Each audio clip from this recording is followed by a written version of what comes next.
Today, I bring you a report that weighs heavily on our hearts. Earlier this morning, the Kanchanjunga Express met with a horrific accident as it collided with a goods train near the new Jalpaiguri station in Bengal.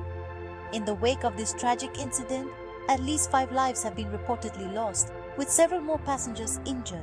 The collision not only disrupted the daily commute, but has also sparked a broader conversation about the safety measures on our railway tracks. As I speak, rescue efforts are underway. Brave first responders are working tirelessly, sifting through the wreckage in hopes of saving those who are still trapped. This is a race against time, a struggle against despair. But this incident does more than just highlight a single tragic event. It calls into question the safety protocols that are supposed to protect millions of passengers who travel by train every day in our country. It pushes us to ask, are we doing enough to ensure their safety? In the coming days, I will keep you updated as more details emerge.